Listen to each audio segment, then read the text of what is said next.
Our first speaker is Brandon Rhodes, and you most probably read on our code dive page his technical bio.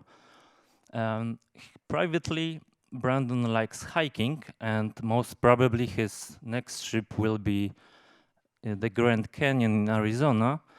But I must say that we have quite nice hiking trails 2 hours drive from Wrocław. So I have a question for you. Have you ever considered Poland as a hiking destination? Please welcome on stage Brandon Rhodes with his speech When the Python Practices Go Wrong.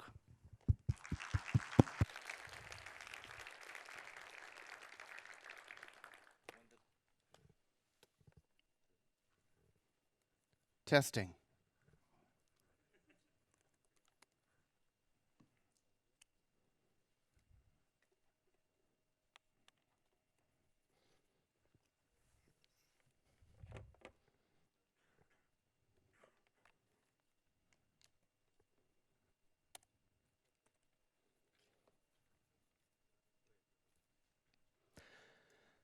Good morning. Thank you for the welcome, and thank you to the conference organizers for having me. I love visiting Wrocław, and I like talking to your community. This is my talk, When Python Practices Go Wrong. I'm not going to talk about Python, the language, and its features that might have been good ideas or might have been bad ones this morning. That's a different topic, and it's also one that we can't do very much about. Once features have been added to the language, they tend to stay. But it can be very impactful to study our practices around how we use the language, because those are flexible and continue to evolve. So I'm going to discuss 4 different areas of Python practice today. I'll start with something relatively uncontroversial to get us started and look how the community has learned the good and bad aspects of using that part of the language. And then I'll finish out with 3 topics where my ideas are a little more controversial, because I think the community still has some things to learn and still has some practices to perfect in some other areas. So let's get started. My first topic is compiling new code at runtime. Python has, they're slightly different, an exec statement and an eval function, as do many dynamic languages, which let you get a string at runtime that contains some code that was not available to the compiler when your modules were loading. You get that fresh string, you send it to eval, it is lexed into tokens, it is parsed into an AST, it is compiled to bytecode, and it is run. The entire string to compilation process runs afresh for the string that you pass so that the code can run and produce a result. This isn't available in languages where the compiler is gone by the time your application is up and running. It is a feature of dynamic languages that compiling novel code in the middle of your application is possible. But is it a good idea? Some beginners to a language like Python start using eval for any dynamic operation they can think of. They think, I need to get an attribute whose name I don't know until runtime. Maybe the user is selecting from a menu, and that is when you learn what attribute you will need to display. Such programmers, when they are beginning, think that they need to go through that entire compilation process in order to say my object dot and the attribute name. Because many early languages were called dynamic merely because they offered eval. They were dynamic purely textually, in the sense that you could construct new phrases in the language at runtime. But Python is more powerful than that.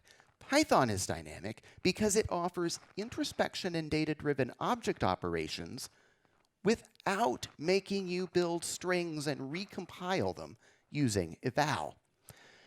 Instead, for example, in this case, there is a getAttr built in that lets an attribute whose name you have just learned is a string be looked up at runtime without going through an entire compilation process. So we steer new programmers in Python away from eval, because for whatever dynamic operation they want to do, whatever introspection they want to do, a better mechanism than eval is almost always available. So how does eval wind up getting used? Eval wound up having a great future. It's widely used in the language today. It's just not where we first expected it. For example, you can go look in the standard library. You will find that we have in the language a class factory. It's a function that you call, and that gives you a new class every time you call it. You tell the language that you want an immutable struct, a named tuple it's called. You tell it the class name, you tell it the list of attributes that you want it to have, and it generates for you a convenient class that takes all of those attributes at instantiation time and then can let you access them later. Wow, Python builds classes at runtime. How does it do that? If you look under the covers, it's using exec on a string. It is not painstakingly going through by little bitty steps and building up a type object manually. No, it just builds a big string, which is the class statement that it wishes that it had at load time, and it runs it with exec, and out comes the class that it wants to return to you. In fact, this bothered some people. A contributor once got on the Python bug tracker and offered an alternative that instead builds the named tuple class without using exec, without recompiling a whole string from scratch. The core developers turned it down. They had tried that before themselves, it turned out, and running the string was faster. Python is pretty efficient at running Python. And they found it was easier to get correct. The class statement built a class that was perfect, whereas if they tried to use little introspection operations to build it, it was easy to get something wrong or incomplete. So, templating types was judged in the standard library to be a legitimate use of eval. Another use is called doc tests. Documentation often, in many languages, includes sample code. Maybe your README shows what looks like a little Python prompt with an expression that produces a result. Very often inside of the doc strings that we try to remember to put at the top of classes and functions and methods, we might also illustrate, because very often it's easier to understand an illustration of what something does than a textual explanation. Show instead of tell. Someone, seeing these examples, once thought, well, what if we could execute? What if we could run the code inside of the documentation?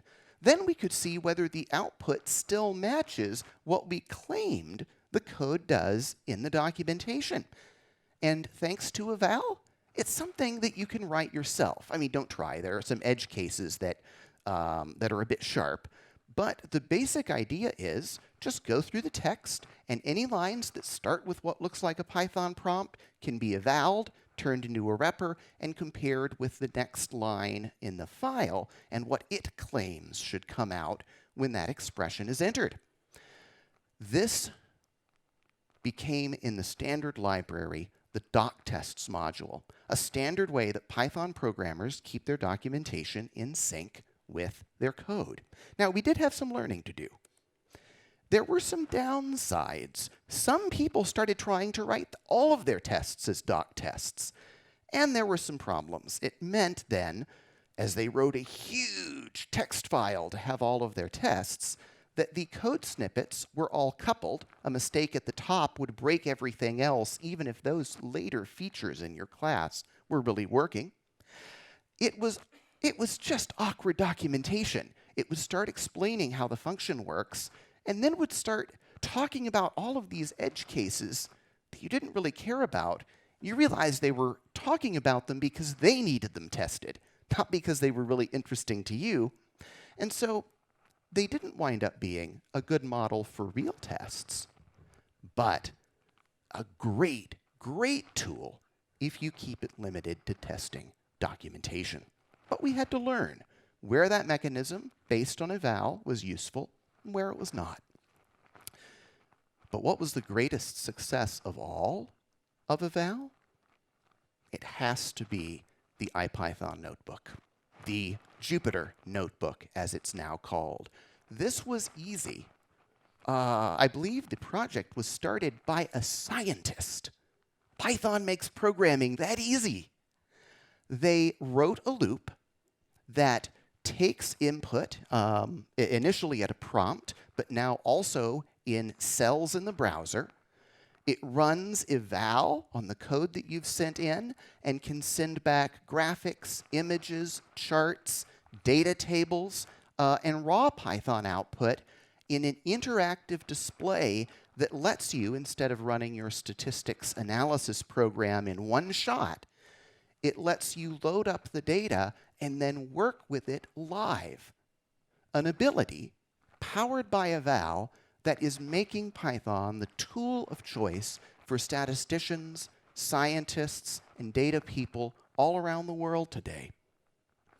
Possible, not just possible, but easy for someone to get started implementing because Python is dynamic. Eval, turns out, wound up having only limited use for application code. I write thousands of lines of Python without ever running eval. But it gets very wide use, usually not in our applications, except in name tuple, but in all of the tools we build around the code, the tests, the development environments, and the tools. I'm now going to go on, having used that as an example topic of how we learn as we work with a language over the years about what its features work well and work badly for. I'm now going to go on to a second topic. Let's talk for a minute about Python's object model, the way people use it. What is the object model? Well, Python has a number of operators that are supported by its built-in types. Ints and floats know how to do addition, subtraction, comparison, and other operations. But it's not only built-in types that get to be part of that ecosystem. Any class that you write in the Python language can opt into the same operators if it adds special methods that the language recognizes as special because they have double underscores at the beginning and end, like certain symbols in the C and C++ language that are special to the precompiler. We call these double underscore methods Dunder methods, and they are the way that your classes, if you want, can support built-in Python operations and operators. Here are some ways that people have tried to use those. Let's look at 3 Dunder methods. First, Dunder bool. Dunder bool lets your object participate in if statements, while loops, and other built-in constructs that have to make decisions, true or false, based on a value. In Python, a value really means an object because everything in Python is an object. And your objects, by implementing the method Dunder bool, can also be eligible to be the condition of an if statement or a while loop. Many built-in types have already opted into this system to make Python comfortable for C programmers, C++ programmers, and Java programmers. Integers declare themselves false if they are 0. Floats declare themselves false if they are 0. And all kinds of containers consider themselves false based on their length. They take their integer length as determining whether they are true or false. Programmers love brevity. I don't know if you've ever noticed this or tried to read the code of someone that tries to be very brief.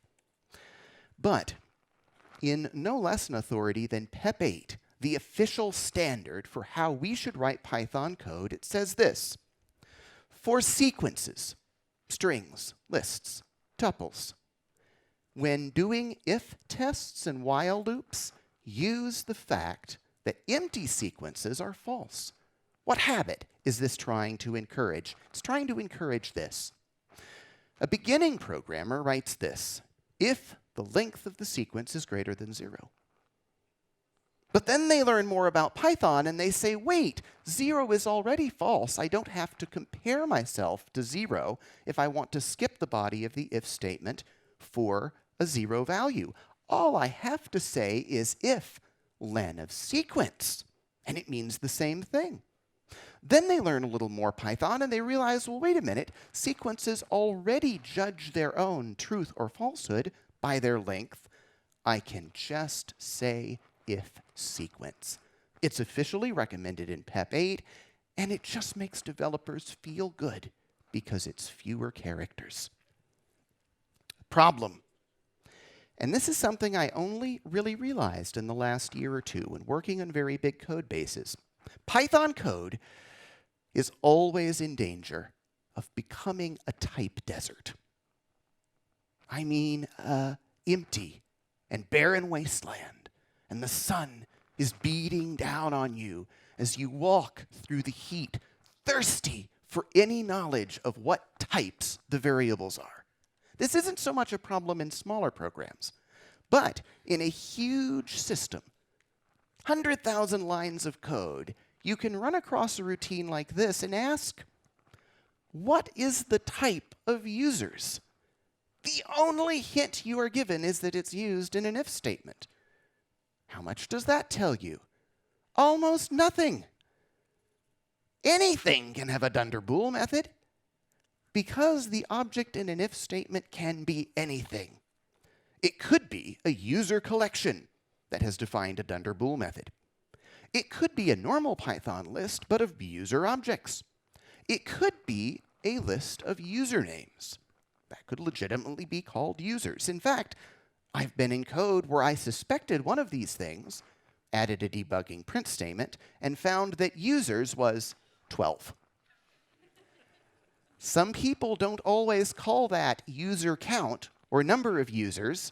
They think users is clearly a number.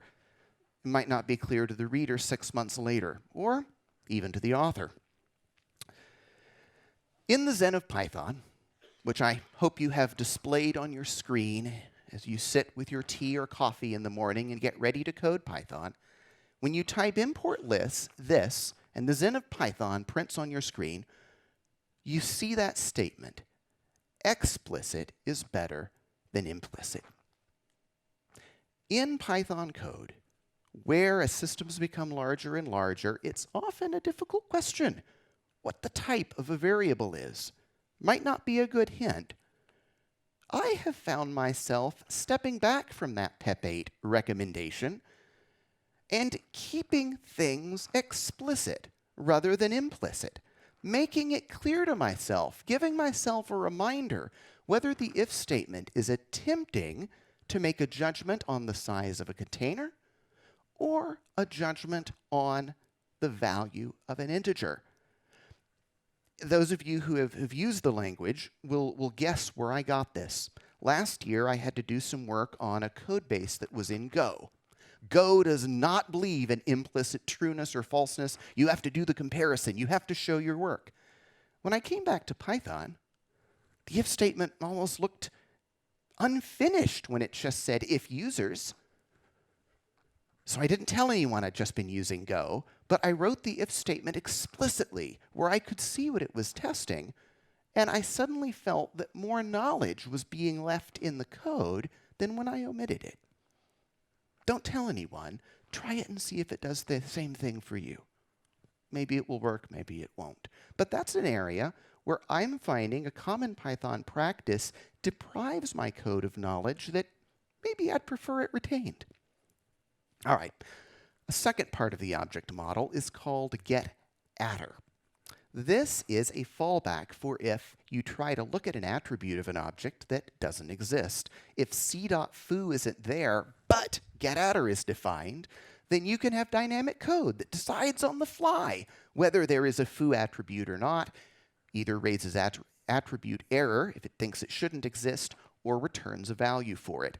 And a client can't easily tell the difference between whether that was a real attribute that was there already or whether you made it up on the fly.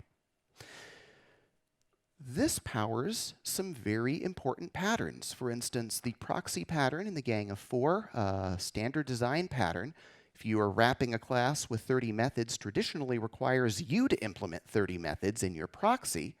It's much, much simpler in Python because all the attributes a person tries to look up on your proxy can dynamically be dispatched through to lookups on the wrapped object. And then you can add an if statement if you want to do something special, which is the point of a proxy object. So some patterns become vastly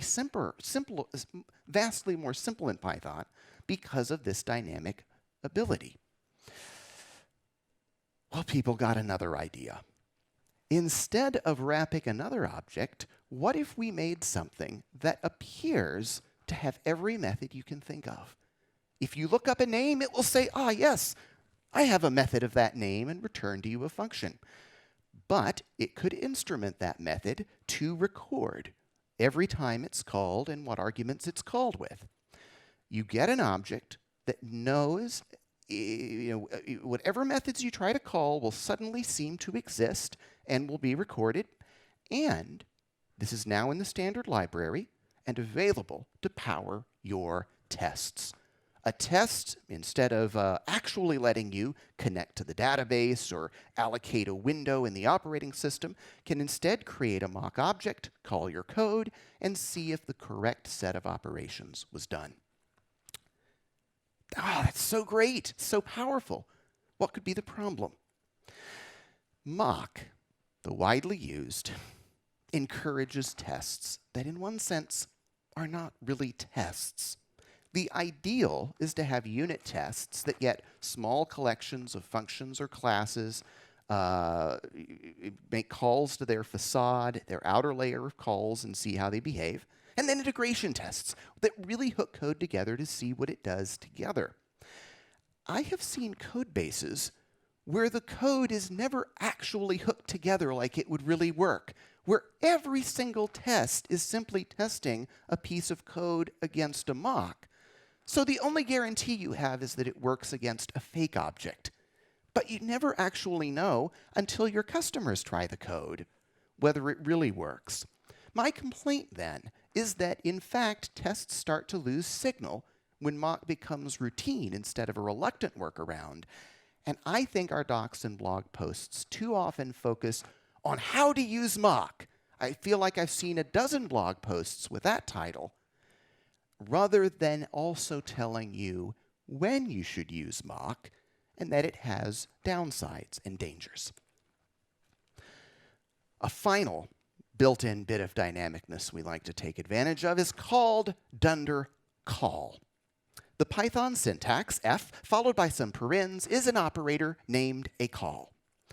F, in that syntax, is often a function or method, but it could be any other object instead. Any object can define that Dunder method and opt in. And so, if you have a template class that only really does one thing useful, render, you give it some keyword arguments and the text gets filled in, well, programmers love brevity. And they think, well, I only have one real method. I don't have lots and lots of things the template can do that need to be distinguished from each other. Does the one method really need a real name? They look down at the bottom of the screen. Look at that. They're wasting 7 characters. Dot render. Well, that's the only thing a template in its right mind would do anyway. And so they make this pivot. They switch the verb that the template performs to Dunder call so that now the template simply acts like a function. It takes some parameters and returns a string, and they are now happy and at peace with their code, having saved 7 characters every time the template is used. What's the problem? Readability. I realized this when I was debugging inside of a framework one day and saw a call like this. Get template args, close paren, open paren, close paren, open paren, close paren. What are those parentheses doing? I had no idea. It turns out, does anyone remember XHTML? Crazy, crazy times. This was back in the era of XHTML. The first pair of parens built an object graph that represented XML objects. The second pair of parens then flattened them to plain text. Could I tell that by reading the code? No. I'm sure it felt clever to give each of those objects a default verb with a Dunder call method that didn't even have to have a name. But I am going to come out against that practice. I prefer to just burn some extra characters, have the line be a little longer, and know what the code is doing, know what operation is being performed. I, at all costs, avoid Dunder call in favor of real method names. But wait, I hear you call. You've thought of an exception. What if I'm working with an API that expects a plain callable? Then my class definitely needs a Dunder call method. I have an excuse. If I am going to pass T to a framework and the framework says, pass me a callable, I have no choice. I'm going to have to be brief and add Dunder call to my class. So the class needs a Dunder call, right? My answer is no. No, it doesn't, because of a neat feature of Python called a bound method. The syntax t.method name does not have to be followed by a pair of parentheses triggering the method. It, by itself, performs an operation that JavaScript and other languages call bind, and that can be done, I believe, in C++ with a wrapper function. Dot by itself in Python goes ahead and does that operation that requires more work in other languages. T.render is a plain callable, acts just like a function, but when called, is a method on the particular object you use to the left of the dot. So even if your framework requires a callable, that doesn't mean that the method can't have a name. All right, those are a few observations of where I think people have gone a little too far in enjoying Python's object model and have maybe hurt their code's readability in the process. My third topic, getting serious now, Python's mutability. Mutability, the ability of things you've defined in your code to then start changing at runtime. If it sounds like a bad idea, it generally is. Let's look. For example, modules and classes in Python are mutable. You might have written them one way, but they can be changed later if someone is feeling unwise or adventuresome.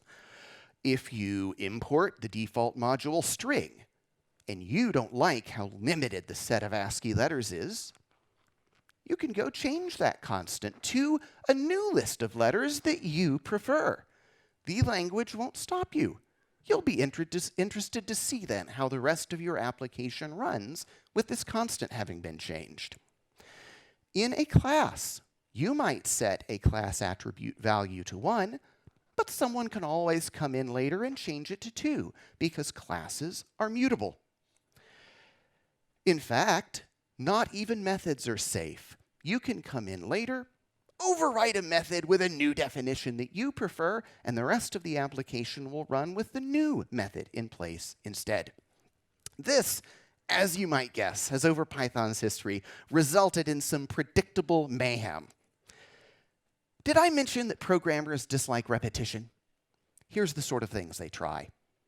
They love saying, I use the dry approach. Don't repeat yourself. And someone, I won't name them, was writing a web framework. And they noticed that if you pass an object representing the incoming web request to your views, your code has so much repetition. Request, request, request, all the way from the top to the bottom of your application. Clearly, this needs to be fixed. They said, hey, Python global objects are mutable. Global object doesn't have to be a constant. It can be a live object whose attributes change. Let's eliminate the repetition. They decided to do this. Oh, let's not pass in the request as an argument. Oh, let's eliminate all that repetition and have it be a global object that you import. And then behind the scenes, when a web request comes in after importing your module, it can, for the new web request it's received, overwrite the attributes of the request object with the properties of the new web request, and then call your code that will see in that imported class instance the information that it needs. This, it turns out, I will argue, is a bad idea.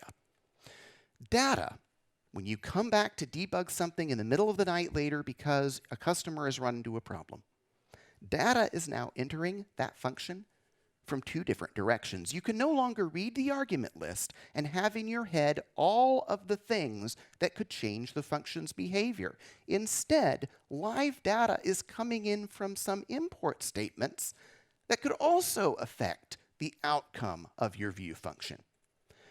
Tests are now going to have to mutate that global object before calling a view in order to completely control the decisions that it's making. Threads are going to have to overwrite that one request object. You're going to have to put a thread local in place so that different threads, all looking at the same global, can see a different set of attributes. And an async framework will now break your web framework unless you teach the async framework that each coroutine is going to need its own request object swapped into that global right before the code is called. And that's difficult if you've imported it and it needs to be injected into the views module. So there are a number of downsides to this. I just prefer the repetition so that I can see the data that my view is acting on. It's bad. But guess what? The situation can get even worse. There's another Python web framework that I won't mention that asked, why import request at all? If you have 10 different modules with views, you're having to repeat import requests at the top of every one of them. It's maddening. Don't repeat yourself. And so that web framework loads your module full of views that reference a request that's never mentioned. And it doesn't matter because it gives your module a new global at runtime before calling any of your views. So request is magically there without boilerplate. Developers hate boilerplate, and this gets rid of it. The code is shorter. It also means that you now, unless you know the special rule, can't see where request comes from. It appears magically, and your IDE has no idea where it comes from. Say goodbye to tab completion. Say goodbye to right-clicking. Every time you mention request, little wavy red line underneath because VS Code can't see where it came from. It was done in the name of making code more brief. I'm not sure that it made it more readable or more useful. Global state.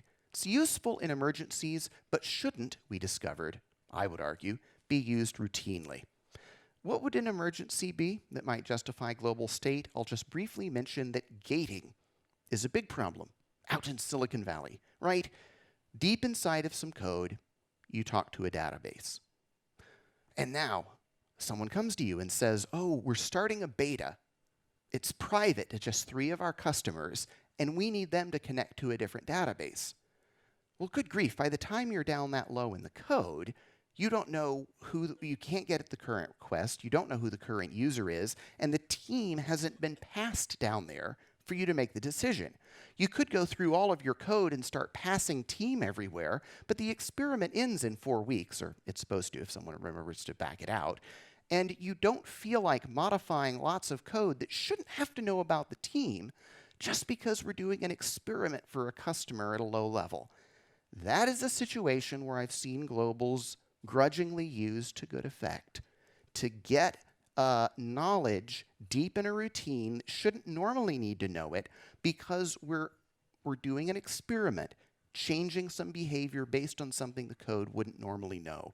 But except for situations like that, I try to avoid passing knowledge to routines through globals. I prefer instead to speak to them with arguments. Another use of code mutability is in code that's about other code, like tests. UnitTest.mock has another feature that I haven't mentioned yet. It is called patch. It manages mutability in a much more robust way than if you're running around trying to set values or install new methods on your own.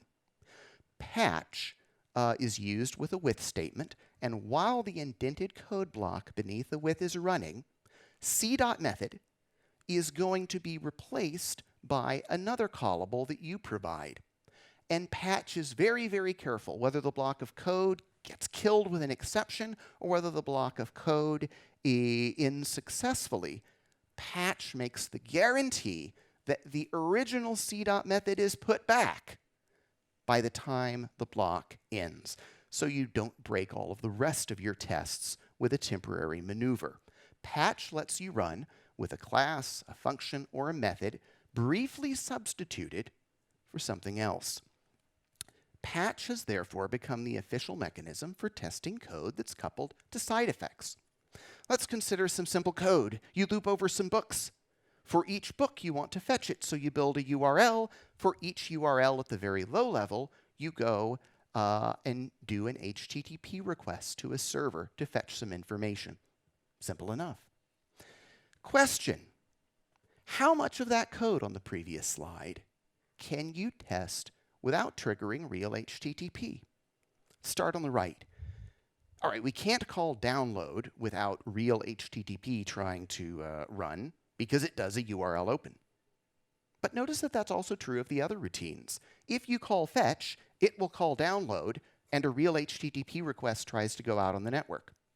If you call get books, it inevitably calls fetch, which inevitably calls download, which does real I/O. It turns out that not a single level of this hierarchy is callable without real I/O trying to take place. Are you going to need to run a small web server on localhost in order to test get books over there on the left?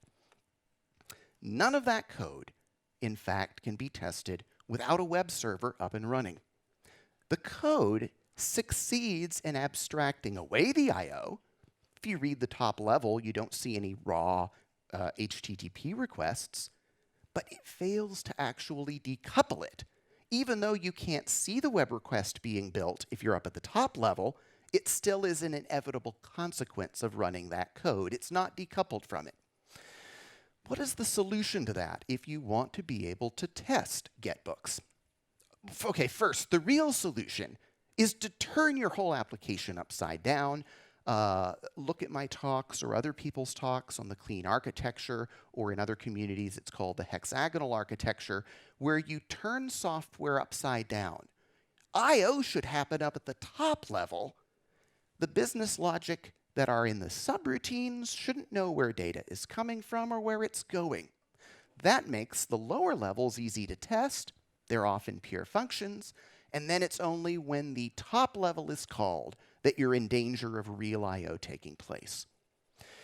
Okay, but what's a second best solution? Many of us are stuck in situations where we can't completely re-architecture right now, and things like the clean architecture are still emerging in the Java community, the C++ community, and Python. You might not yet know the clean architecture well enough to architect everything you normally code in that way. So, if we want to keep the I/O on bottom, coupled to everything else, but be able to test, that's when we use patch.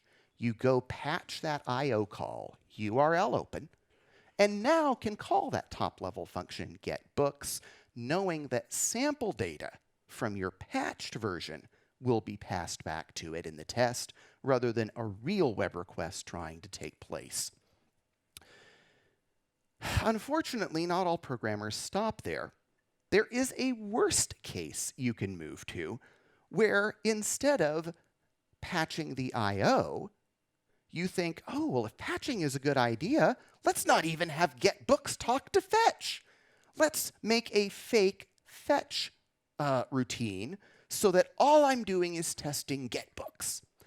Some people think that unit testing means each little thing needs its own tests, whereas in fact, unit tests means create a unit by choosing some edge of a smaller system and only test things from that edge. But it doesn't have to be as small as one class or function. The unit could be this whole little cascade of 3 functions. When people create units that are too small and are always using patch instead of letting get books really call fetch, then the same problem happens as with mock. you often get tests that don't actually test whether your application will work for your customers when the real functions are operating together, like testing objects with only mocks, testing functions with all their subroutines patched, falls short of being a real test. And you lose half the benefit of testing. Why? Because there's two reasons we should write tests. One, an automated alert when code is broken because it's better than your customers telling you. But two, noticing that, oh, good grief, I can't call getbooks without patching I/O is a hint that your architecture could improve. Writing tests and noticing, do you need patch and mock all the time, is pressure that helps you understand that your architecture needs to pivot towards more pure functions. If you're always patching and mocking the problem away, you lose that signal to improve architecture. So, Python is dynamic and allows us to change things at runtime. For tests, that's good. Heavily coupled code, if you've written it, you can move forward. It's still testable in Python thanks to patch. But there's a downside. The bad is that overuse of patch not only makes tests less meaningful, but ruins what the tests would teach us about our code's architecture. One last danger of mutability is import time side effects. Python modules are executed top to bottom at import time. Each module starts as a blank slate and runs its code sequentially. This is a surprise, and this is different than many compiled languages. Not only can a for loop, for example, run inside of a function, if you just unindent, you can have a for loop that runs and does I/O at import time. Now, why would you ever do dangerous or bad things at import time? It happens like this. 1, you start with your configuration, name and port of the database, living in the Python code. Number 2, on a dark night, you discover that that's an awful thing to do because a customer calls with an error, you roll back to yesterday's version, and because your configuration is in your code, you're also trying to use yesterday's name for the database server, which you had migrated last night, and you're now talking to the old data. So you switch. You now understand that config shouldn't live in your code. You switch to loading config from a file, but it's the middle of the night, and it's easiest just to do it from that top executable level of the module, because, I mean, opening a file, it's what Python does as it loads all your py files and compiles them, right? It's in the same spirit as what import is doing anyway at import time.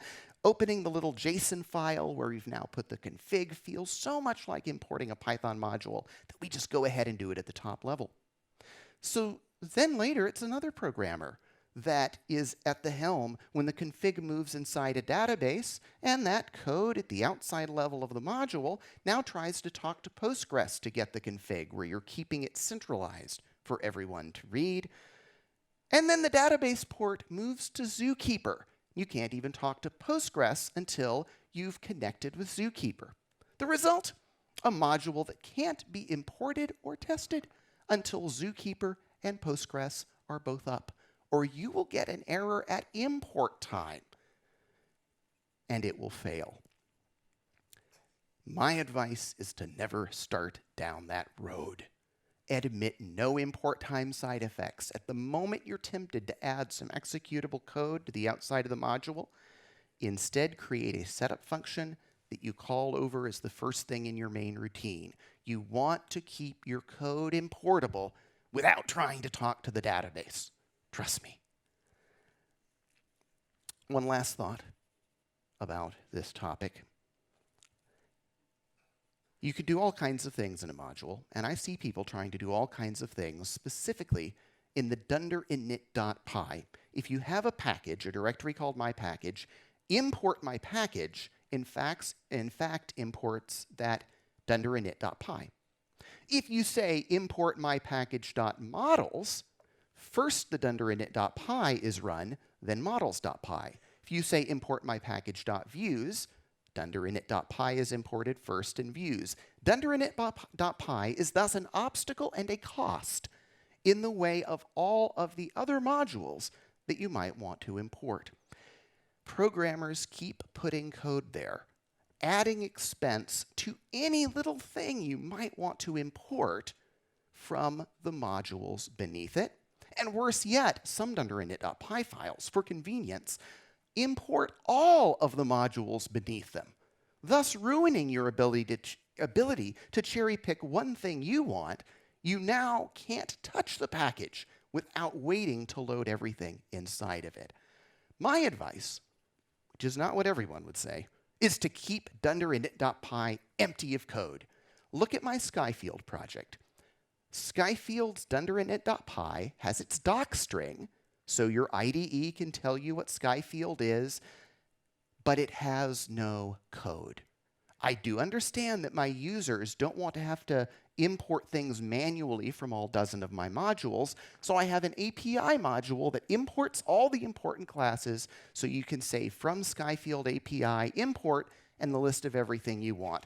I don't make people go ransack each of my modules separately for the classes they need, but it is possible to provide that centralized location where all your classes can be accessed without making Dunder init.py expensive. So consider pivoting to Dunder init.pys that are empty. All right. That ends my thoughts on some practices around immutability. I have one last topic to discuss. Object orientation. Indeed, the difficult and fraught topic of the subclass. I will give an example. There is an old module called threading. It has an object called a thread. As you might expect, you can get a function that defines a sequence of things to do. You can create a thread and start it running that function. But there's a second way to use thread.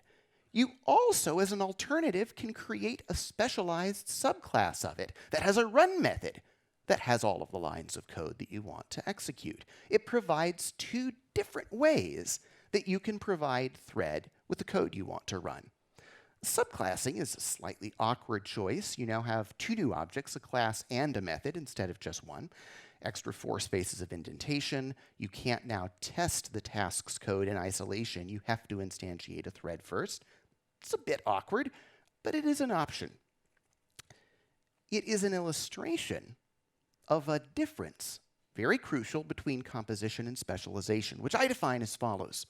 Composition means putting simple things together. Specialization means making one thing more complicated. Crucial topics in software.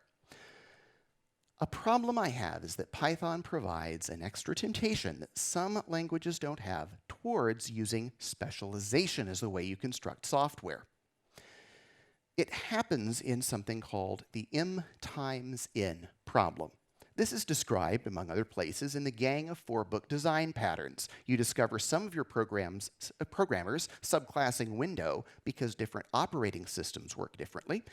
Oh, but some of your other developers have been subclassing it to adapt it to different layout algorithms.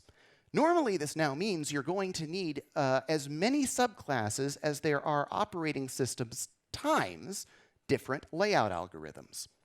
The Gang of 4 say that you can get out of this m times n problem through something they call the bridge pattern. Have two separate class hierarchies, windows that are the low-level operations, and layouts which use those low-level operations. You then, at runtime, can get two class instances and at runtime compose them together, where one holds a reference to the other, where the layout algorithm has a reference to the window it should be using for drawing.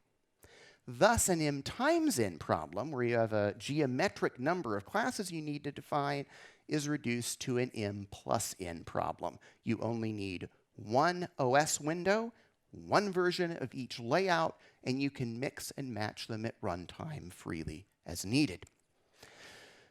I will mention in passing that I think there is another pattern that in generality is even out beyond the bridge pattern. You can use data to couple code instead of behavior. The Gang of 4 don't spend much time on this idea. You can have a layout routine that, given the size, the metrics of the view, doesn't talk to any other code at all, but simply produces some data, a list of graphics objects that need to be drawn, that you can then pass to window.render without the two pieces of code knowing each other's interface at all, but instead only knowing the data classes. It's a little more work because you have to define the data classes. It takes more code, but it completely decouples the two pieces of code and even lets you jump in and do things like post-processing the graphics objects before the window sees them. Is there any advantage to coupling with nouns instead of with verbs, with methods? I like the insight of Fred Brooks. Writing in 1975, he famously said, "Show me your flowchart, your code, and conceal your tables, your data structures, and given just your code, I shall continue to be mystified. But show me your data structures, I won't usually need to see your code. It will be obvious." If Fred Brooks was right, coupling classes with data structures will be easier to understand than coupling them with behavior. And so this is called usually the pipeline pattern, where each element of software is able to run to completion producing data, and it's the top level of your code which hooks them together, which provides the relationship between them, instead of the classes needing to know that each other exist. So, the M by N problem, bad pattern, bridge is the gang of four solution, pipeline is if you move all the way to the code not knowing about each other at all. And now Python comes into the picture. And Python has a solution which doesn't even make you go all the way to the bridge pattern.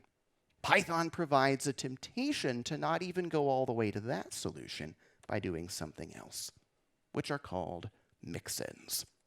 Let's look at an early experiment that still lingers in the Python standard library. Now, I'm not criticizing the programmer of this because it was the 1990s, which were crazy times. We were just beginning to learn how a powerful object-oriented language should work. They wrote something called a socket server, a base class for writing services that receive incoming requests from the internet. These are the methods of base server. There's a lot of them. You might think, wow, that's a pretty big interface for users of this class to be calling. It turns out most of these methods are not the public interface. They're visible in the public interface, but you should never call them. The documentation specifies this. There are only 3 of these, which are in fact the external API that today we would move out into a facade class. But here, the 3 API calls that you use to start and stop the server are mixed in with all of these other methods that you're never supposed to touch, because it's when you call those public, those 3 main methods that they then call activate server, bind server, service actions. And then as a new request comes in, the asterisk, by the way, means that you're supposed to specialize those. You're invited when you subclass this to adjust those if you need to be particular to your service. You're not supposed to specialize handle request because it has a lot of complicated logic. If you want to customize it, there's 3 more methods that it calls that you can make more specific if your service needs to do special things to get the request, to verify that IP should be talking to you or not, and then to process it. Process request, if you don't override it, calls by default finish request, which is actually what handles the request. We finally actually do respond to the customer and send some data back. Because finish request could raise an exception or hit a timeout, process request runs it inside of an exception handler, and you can specialize subclass, handle error, or handle timeout if there are special cleanup actions that your server needs to do if a request dies in either of those particular ways. This single class is, in fact, several layers of behavior. You can see them right here. It takes it took me 10 or 20 minutes of reading the docs to put this together and figure out where the layers were, but there are clear layers within this class that are interacting. Why are there so many behaviors on a single class?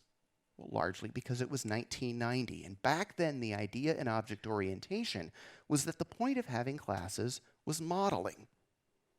If you have managers and employees in your database, you want a manager class and an employee class. That was the idea they had back then. If we only have two nouns when we're doing low-level socket operations, you can have a listening socket or a connected socket, you necessarily will only have two classes, a base server and a handler, and you get everything having to do with a server and stick it on one class, and everything having to do with a request and put it on the other.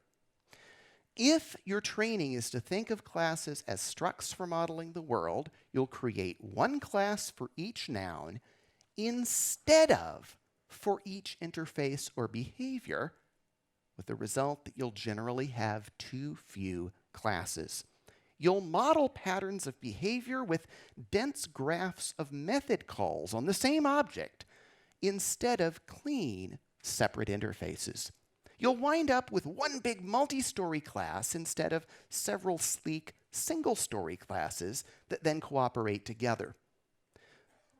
The bridge pattern tries to get you to split things into layers, abstraction and implementation in separate class hierarchies. The S in the solid principle, if you follow that set of object-oriented guidelines, the single responsibility principle says classes should have only one reason to change. If there's two different reasons to specialize a class, then maybe it's two classes hiding inside of one.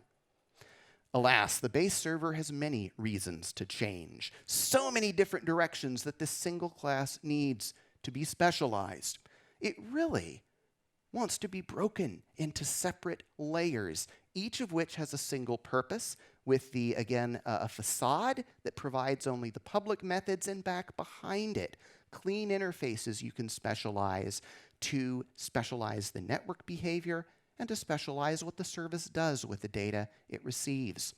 Yes, 3 different classes at least are needed here to wrap a single actual resource.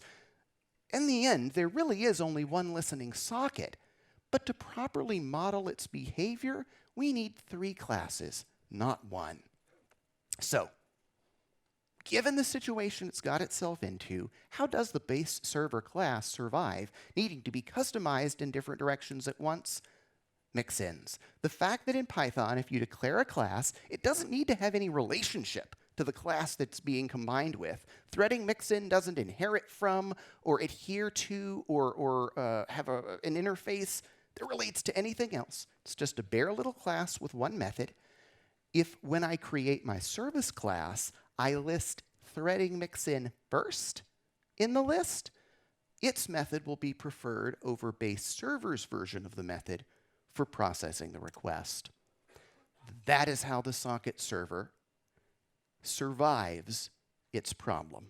You select the base class. You could have done it the other way, but you select the base class in this case according to the protocol you want on the network.